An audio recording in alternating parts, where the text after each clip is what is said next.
तर हे पहा विद्यार्थी मित्रांनो, आपण या ठिकाणी सगळ्यात महत्त्वाचा टॉपिक पाहतोय तो आहे इंग्लिश ग्रामर मधला. तो आहे frame a W star question to get underline part as answer. हा प्रश्न नेहमी परीक्षेमध्ये विचारला जातो. मग 10वीचा वर्ग असेल, 12वीचा वर्ग असेल किंवा स्पर्धा परीक्षेला PSI, STI असिस्टंट, कंबाईन एक्झामला किंवा राज्यसेवेच्या एक्झामला हा प्रश्न नेहमी विचारला जातो. तर या प्रश्नाचं आपल्याला कसं स्ट्रक्चर बनवायचं पहा. तर हा प्रश्न सोडवत असताना त्याचा हे जे सूत्र असतं ज्याला आपण फॉर्म्युला असं म्हणतो, तर तो फॉर्म्युला कसा असतो पहा. या वाक्याचं जर आपण जर स्ट्रक्चर पाहिलं किंवा अशा वाक्याचं जर आपण सोडवत असताना ह्याचा फॉर्म्युला पाहिला तर खूप सोपा फॉर्म्युला आहे. ज्याचा अर्थ काय असतो, सूत्र असतं. प्रथम काय करायचं, अशा वाक्याची सुरुवात आपण डब्ल्यू शब्दाने सुरुवात करायची. जरा काय म्हणतो आपण इथं डब्ल्यूएच वर्ड, म्हणजे begin the sentence begin the question with WH word. Then write auxiliary verb. Here the word auxiliary means helping verb, सहाय्यकारी क्रियापद. Then write subject, yes.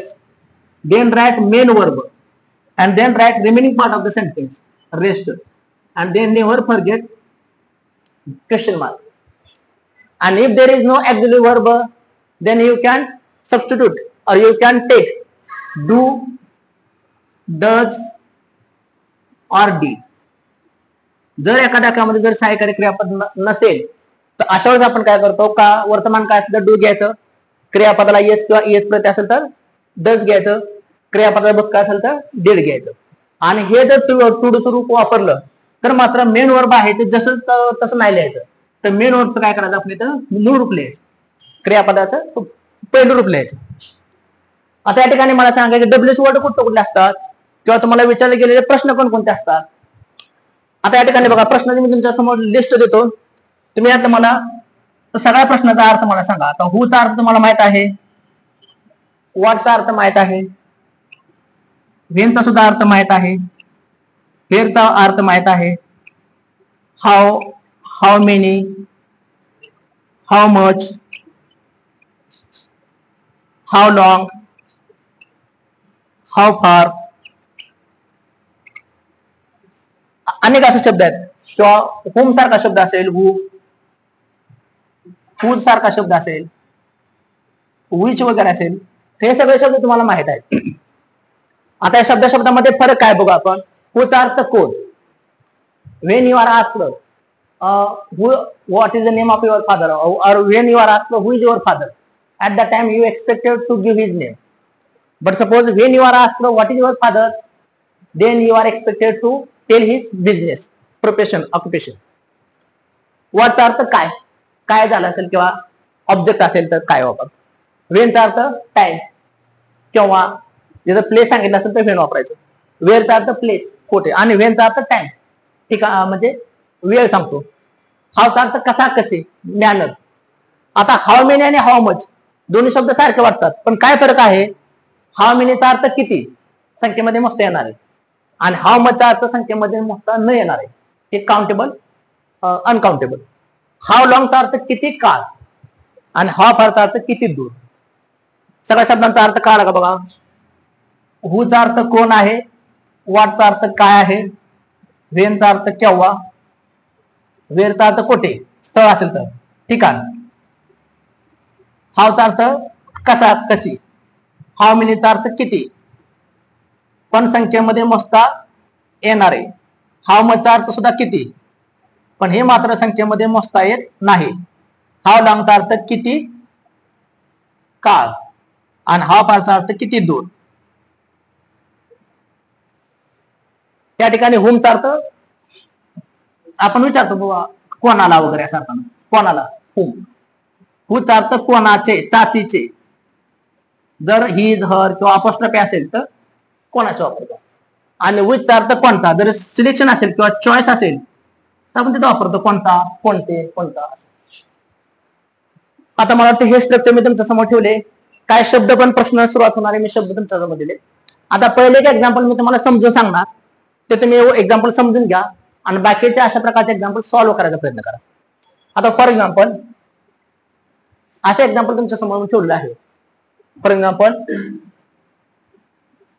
Meena is an LIC आणि ह्याला अंडरलाईन केलेलं आहे, Meena is an LIC officer. आता याच्यानं आपल्याला प्रश्न तयार करायचा आहे. बघा तुमच्या समोर आहे स्ट्रक्चर, तुमच्या समोर आहे. मला सांगा अंडरलाईन केलेल्या शब्दापासून प्रश्न बनवायचा आहे, पण अंडरलाईन केलेला शब्द परत येता कामा नये.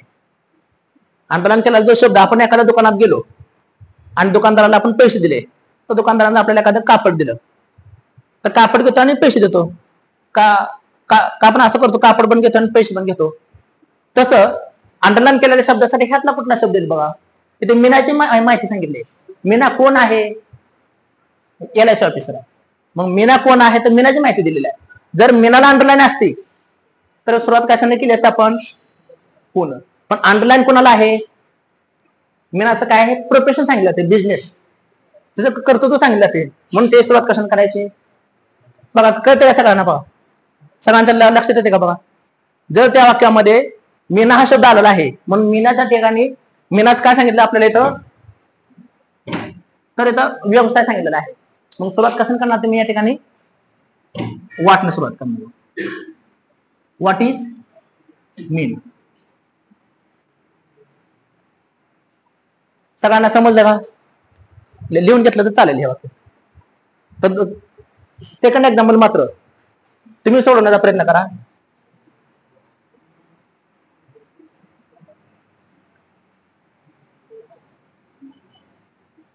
He took a baby langur to our backyard.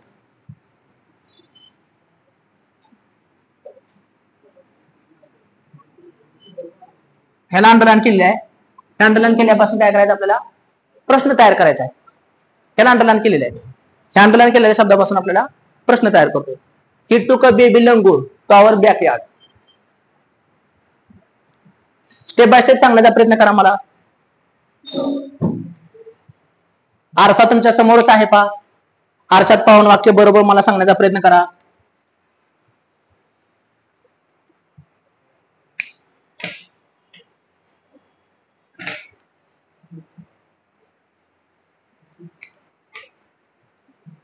Let me know who is ready to give me answer.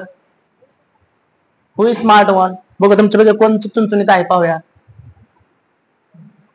कोण मला हे सोडून दाखवू शकते?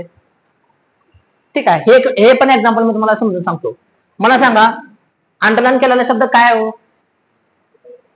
आपल्याला ह्यापासून प्रश्न तयार करायचा आहे. काय? To our backyard. म्हणजे त्याने काय केलं? बेबी लंगूला टू आवर बॅकयार्ड. तो म्हणजे कुठे? तिथं काय सांगितलंय? स्थान सांगितलंय. मग स्थान म्हणजे प्ले सांगितलंय. प्ले साठी आपण कुठल्या शब्दाने सुरुवात करायची आहे? वेअरने. अगदी बरोबर आहे. तर आपल्याला सुरुवात करायची आहे तर वेअरने. नंतर काळ कोणता आहे पहा? वेअर नंतर टूक हा पास्ट टेन्स आहे. आणि शिवाय मग पास्ट टेन्स इथं सहायकारी क्रियापद नाही. ह्या वाक्यात सहायकारी क्रियापद होतं इज, मीना इज. तसे तर सहायकारी क्रियापद नाही, म्हणून आपण सहायकारी क्रियापद काय घ्यायचं? भूतकाळी डीड घ्यायचं, म्हणजे वेअर डीड. त्यानंतर वाक्यातला कर्ता कोण आहे? सब्जेक्ट म्हणजे कर्ता, ही घ्यायचं, वेअर डीड ही. आता टूक मूळ रूप हे घ्यायचं. काय येणार आहे? Take. Correct. Where did he take. आणि काय सांगितलंय पुढं? ते लिहायचं, a baby langur.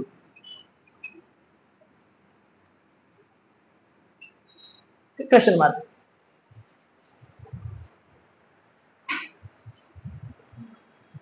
Next example. Next example तुम्ही सोडवण्याचा प्रयत्न करा पहा. असं एखादं एक्झाम्पल आहे.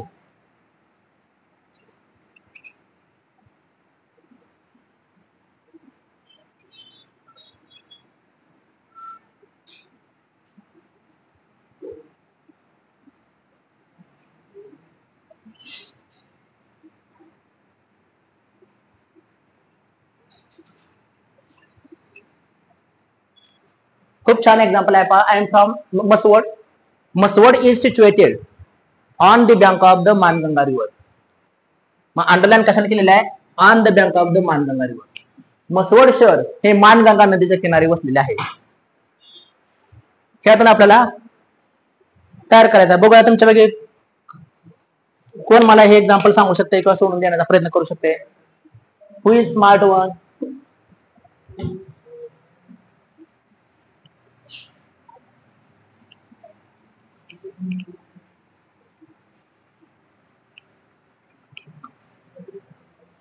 सांगा किती सोपं उत्तर आहे पहा. करेक्ट, अगदी बरोबर आहे. Where is must situation. So please clap for her. She has given good answer. She has given good answer. Mhaswad is situated on the bank of the Manganga river. Mhaswad शहर कुठं वसलेलं आहे? त्याचं उत्तर इथं अंडरलाईन केलेल्या शब्दामध्ये आलेलं आहे. मग सुरुवात कशाने करायची आपल्याला? वेअर न करायची आहे. आता सहाय्यकारी क्रियापद वाक्यामध्ये आहे म्हणून इज लिहा. वेअर इज, पुढचा शब्द हायच लिहा. इथं शब्द आलेला आहे, मसवड आलेला आहे. मसवड सिच्युएटेड. क्वेश्चन मार्क द्या. सगळ्यांना कळालं का? समजलं का? आता नेक्स्ट एक्झाम्पल तुम्ही सोडवण्याचा प्रयत्न करा पहा.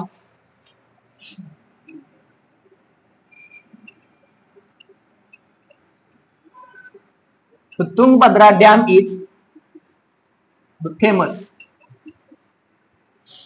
तुंगभद्रा शब्दाला अंडरलाईन केलेले आहे. सोडवण्याचा प्रयत्न करा. तुम्ही सांगा अशा प्रकारचे वाक्य कशा प्रकारे आपण सोडवू शकतो पहा. He came late because he was, कसं करू, he came late because he missed the bus.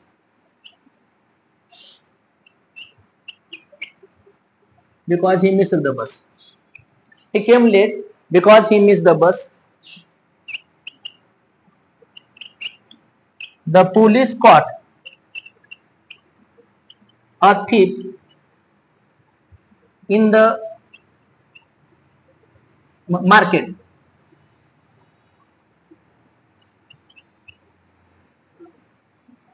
Underline केलेले आहे. thief या शब्दाला केलेले आहे. The police caught a thief in the market. मला वाटतं हे तुम्ही उत्तर सांगण्याचा प्रयत्न करा. आणखीन काही एक्झाम्पल मी तुम्हाला सोडवण्यासाठी देतो. मी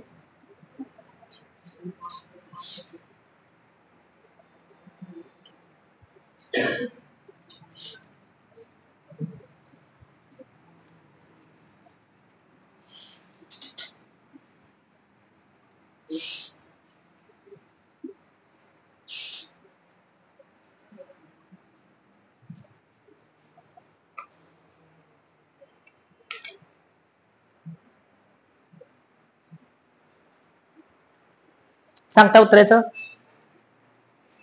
काय सेंटेन्स आहे पहा. Tungabhadra dam is famous. आपण म्हणतो तुंगभद्रा डॅम हा फेमस आहे. आपण काय म्हणतो, कोणता डॅम फेमस आहे? कोणता डॅम, विच. ज्या ठिकाणी असं सिलेक्शन असतं त्या ठिकाणी आपण कसं वापर करतो? विचचा वापर करतो. ज्या ठिकाणी सिलेक्शन वगैरे येतं त्या ठिकाणी आपण विचचा वापर करतो. मग काय वापरणार इथं? Which dam is famous. या ठिकाणी सिलेक्शन आलेलं आहे म्हणून विचचा वापर केला. चॉईस आलेली आहे. Which dam is famous. Question mark. He came late because he miss the bus. तो उशीर आला कारण त्याची बस चुकली. काय ना, अगदी बरोबर आहे. सो प्लीज क्लॅप फॉर हिम. बरोबर त्यांनी सांगितलं. व्हाय डिड ही कम लेट. कारण या ठिकाणी अंडरलाईन केला शब्द बिकॉज चालू झाला नाही, कारण पॉज. म्हणून याची सुरुवात कशाने करायची आपल्याला? व्हाय ने करायची. आता केम आहे, भूतकाळ आहे, म्हणून काय लिहायचं तर डीड लिहायचं. Why did. परत वाक्यातला करता ही, आणि नंतर क्रियापदाचं मूळ रूप लिहायचं. व्हाय डिड ही कम लेट. आलं लक्षात? व्हाय डिड ही कम लेट. कारण कम, केम आणि कम असे 3 रूप असतात. The police caught a thief in the market. पोलिसांना चोर मार्केटमध्ये सापडला, किंवा पोलिसांनी चोराला मार्केटमध्ये पकडलं. आपण म्हणतो पोलिसांनी कोणाला पकडलं? कोणाला. मग असे मी शब्द दिलेत लिहून मी. हू, हुम, हुज, विच. त्यातला कोणता शब्द बसेल? पोलिसांनी मार्केटमध्ये कोणाला पकडलं? कोणाला. काय म्हणू शकतो आपण इथं? हुम. या ठिकाणी जर पर्सन असेल तर हुमचा वापर करायचा. Whom did the police catch? हा पुढचा शब्द आहे. In the market. आता का परीक्षेमध्ये आलेले प्रश्न आहे तर तुमच्या समोर मी लिहितो. She was reading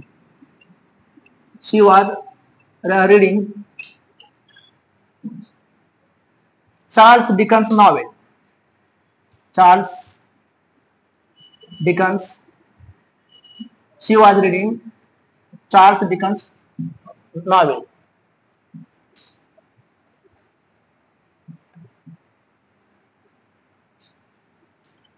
Charles Dickens novel. Underline केलेल्या चार्ल्स डिकन्स नॉवेल.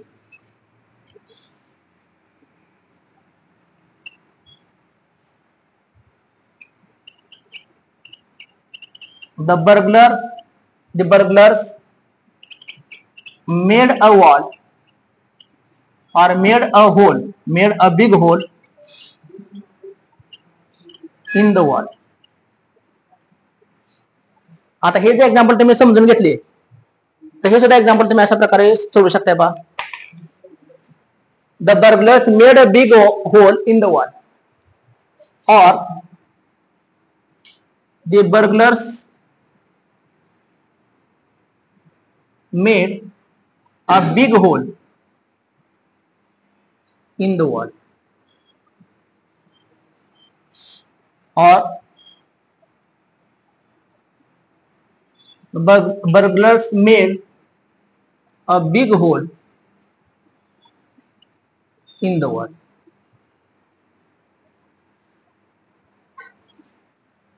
तिन्ही एक्झाम्पल तुम्हाला कदाचित सारखे वाटत असतील.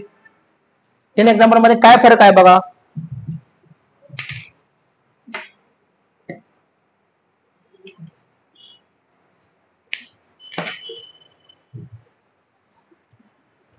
आता प्रश्नामध्ये काय शब्द दिलेला आहे.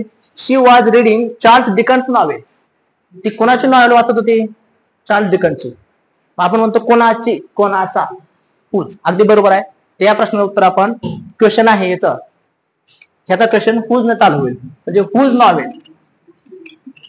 कसा प्रश्न येईल. Whose novel. आता वॉज से आकर का whose novel was she reading. असं केलं तर चुकीचं उत्तर येईल. Whose novel she was reading असं नाही. Whose novel was she reading. कारण आपल्याला प्रश्नामध्ये रूपांतर करायचं आहे त्याचं. The burgers made a big hole in the wall. हा, आता या ठिकाणी तिन्ही वाक्य तुम्हाला सारखे वाटतात का बघा. तीन वाक्यामध्ये काय फरक आहे बघा. हे या ठिकाणी मी 3 वाक्य दिलेले आहेत. पण परीक्षेमध्ये प्रश्न कसा विचारला तो अंडरलाईन करताना हे तर अंडरलाईन दिली जाईल, त्या ठिकाणी इथे अंडरलाईन दिली जाईल, या ठिकाणी इथे अंडरलाईन दिली जाईल. वाक्य सेमच आहे पण अंडरलाईन वेगवेगळ्या ठिकाणी दिली जाते. The burglars made a big hole in the wall. Burglars म्हणजे चोर, दरोड करणारा किंवा जरा घरफोडी करणारा चोर म्हणतो. मग आता आपण म्हणतो कोणी बिग होल केलं किंवा कोणी भिंतीवर मोठं छिद्र पाडलं तर बर्गलर्स. त्याचा प्रश्न सुरुवात कशाने होणार आहे तर हून. पण हूच्या प्रश्नामध्ये कधीही डीड येत नाही. पहा बरेच लोक हू डीड करतात. जसं Shakespeare wrote Hamlet, who did write Hamlet असं येत नाही तर हू रोट हॅमलेट. म्हणजे हूच्या प्रश्नाला हा सूत्र जास्त लागू पडत नाही. जर सहाय्यकारी क्रियापद असेल तर हू नंतर लिहितो हू इज देअर. पण हू नंतर डू डज डीड आपण घेत नाही. डायरेक्ट काय करायचं पुढचं क्रियापद द्यायचं. मग काय येणार आहे who made a big hole in the wall. आणि परत काय शेवटी आपण काय करू या ठिकाणी क्वेश्चन आणतो. The burglars made a big hole in the wall. या ठिकाणी अंडरलाईन कशाला केलेली आहे. इथे अंडरलाईन कशाला केलेली आहे बिग होलला. आपण काय म्हणू शकतो बर्गलरने काय पाडलं काय. मग सुरुवात कशाने होणार आहे त्या काय सुरुवात म्हणजे कशाने होणार आहे या ठिकाणी वाटणं. यात काय तर प्रश्न विचारलाय म्हणून वाट. आता भूतकाळ आहे मग काय येणार आहे तर व्हॉट डीड. पदकर्ता कोण आहे तर burglars. What did the burglars make कुठे इन द वॉल. सगळ्यांना समजतं का बघा. The burglars made a big hole in the wall. कुठे पाडले तिने इन द वॉल. मग कशाने उत्तर येणार तर कुठे प्ले सांगितले म्हणजे काय येणार या ठिकाणी वेळ. व्हेअर भूतकाळ म्हणून काय येणार did. Where did the burglars, where did the burglars आता मेकचं काय करायचं, मेक करायचं, मेक अ बिग होल. तर मला वाटतं हा भाग सगळ्यांना समज असेल. कोणाला काय अडचण आहे का सांगा. आता तुमच्यासाठी एक दोन एक्झाम्पल देतो मी, तुम्ही सोडवण्याचा प्रयत्न करा. सगळ्यांनी सोडवले असतीलच. आणखीन दोन एक्झाम्पल तुमच्या समोर ठेवतो. मला वाटतं हा भाग सगळ्यांना चांगल्या पद्धतीने कळाला असेल कदाचित.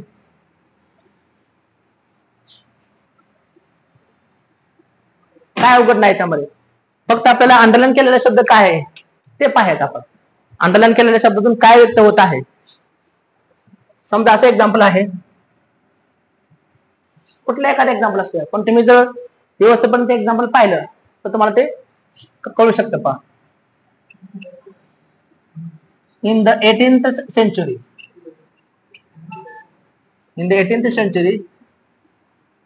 the East India Company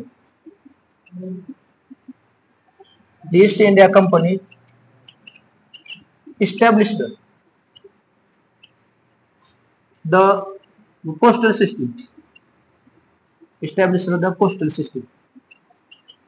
In the 18th century, 18व्या शतकामध्ये ईस्ट इंडिया कंपनीने पोस्टल सिस्टम चालू केली. अंडरलाईन केलेलं आहे in the 18th century.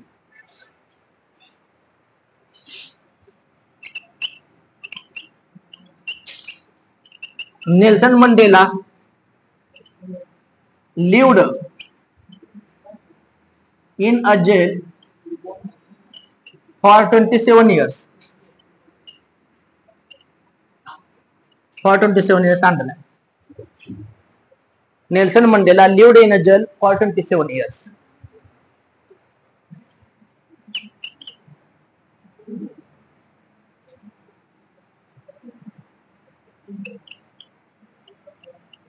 This child wakes up at 5 AM.